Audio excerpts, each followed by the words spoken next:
holno faamorto wonde ene waɗi leyɗele nder adunaaru ndu walla ina waɗi nokkuuje e nder adunaaru ndu tawa ina mbaawi wonde e jamma du lebbi jeegom walla ina mbaawi wonde e ñalawma lebbi jeegom.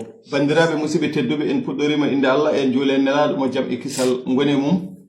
Eɗen nganndi ñanden en jewtino ko wayi hono ndaani ko yowiti e leydi holno waddata e naange walla naange kadi holno waddata e leydi.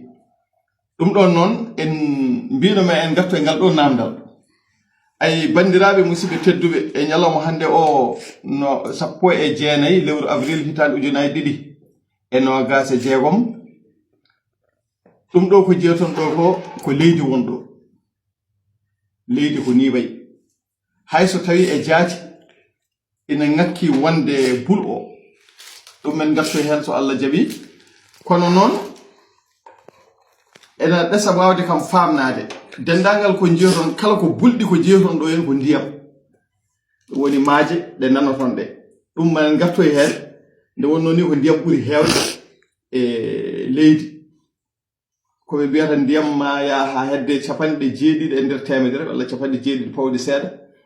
Leydi ne kañumne ko hedde 29 pawɗi seeɗa e nder temedere walla 28 pawɗi seeɗa. Ma en gatto hen so Allah jaɓi. Kono hannde ko ngal ɗo namdal ngal kalɗe ngal ko ngal ɗo jinnoɗen jabtade. ɗum ɗon famorto ko hono ndaani en mbino wonde leydi ene yiilo. Ay koddiran wonde lampa ka jogimi ɗo ka ko kaɗo lampa woni naange, ko ni naange wayi, ko ni torsirta leydi. Joni noon leydi ndi ene waɗa ni, ene yirlo. Kala leydi mana kala bange kerɗo e naange nge, on bange e leydi woni koye ñalawma. Kala bange birniɗo woni bange yeru kettuɗo oga bange o, ɗeɗo joni goni koye jamma. Yeru joni sen mbaɗi ni aɗa goɗa yilde ay oɗo gonɗo ɗo o waɗani ha ɓooya o yiya naange nge, woni naange makko kanko woni koye fudde. O yaha ha wona naange hoore makko kellaw, o yaha ha ɓooya seeɗa o wirno o natta yiide naange nge, woni naange makko kanko muti. ko ni leydi waɗata. Ni leydi noon ɗo yiiloto ɗo ene waɗa ni ene yiilo kono noon kadi ene tafto kadi naange nge.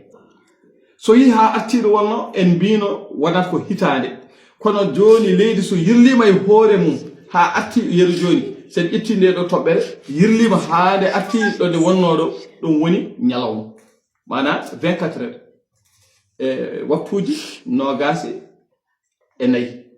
ɗum ɗon noon walla hay so mbi waktuji 24 mbiyen tan kam ko ñalawma waktu ha arte waktu bannu. Sabu ɗum wona yimɓe wonɓe dow wertago leydi ɓe fof wona kamɓe fof poti to banggue juutendi ñalawma walla to banggue juutendi koɓe mbiyata jamma. Ko kalɗen ɗo ko en moyen. Ewa joni noon ɗo ene ɗo nangue ngue mana ɗo leydi ndi yirloto ɗo ene waɗi koɓe mbiyata l'axe de révolution, mana ene waɗi axe ko ni yirlotto. Kono hen sahaji ina oño seeɗa, mana ene wasa fortade, ne wasa tan fortade loy, ne waɗa ni ne wuuro seeɗa. Ko wuuroto ko eɓe mbiya ne abbo ha hedde 23 degré en. E oɗon saha so tawi noon oñima ko ni nangue ngue waddata e leydi ndi firtata ko ayi ene waɗi koɓe mbiyata pôle sud e pôle nord, woni wonɓe gaaɓe e wonɓe gaaɓe. Tawi leydi ndi mana nangue ngue ko ni waade e leydi ndi ay hay sono yirlo firtiɓe ɗo gonna tan koye nangue daiman, firtiɓe ɗo goni koye ñalawma, ɓeɗo noon jiyata nangue, firtiɓe ɗo gonata koye jamma.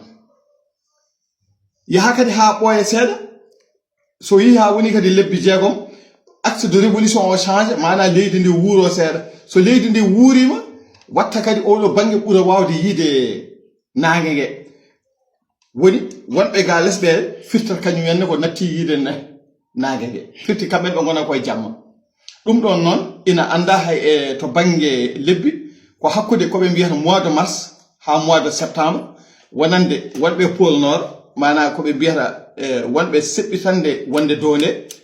To banggue noon wonɓe seɓɓitande less nde, ɓeɗon ko pôle sud, ɗum ɗon wonata ko hakkude septembre e mars, ɓeɗo gona e jamma. hakkunde mars e septembre ɓeeɗo ngona e ñalawma bandiraɓe musidɓe tedduɓe ko ɗum woni ko jinnoɗen faccirde ɗo henne ma en garto hen kaalen diidi gonɗi ɗo ɗi koɗi ngoni holko ɗum tolnodirta to banggue pecce wonande waktuji to banggue pecce wonande hay koɓe mbiyata sahaji koɓe mbiyata mana e saison ngaji eko abbiti hen eko abbihitti hen eko wiyete fuseau horaire ko woni ɗum ɗon fof ma en kaaloy ɗum so Allah jaɓi e nder bindande meɗen to banggue science so Allahu laaɓɗo jaɓi bandiraɓe musidɓe tedduɓe min calmini on min juurima on ñaganama Allah moƴƴere kadi on ñagama yakude so tawi waɗi perguetti wassalamu aleykum wa rahmatullah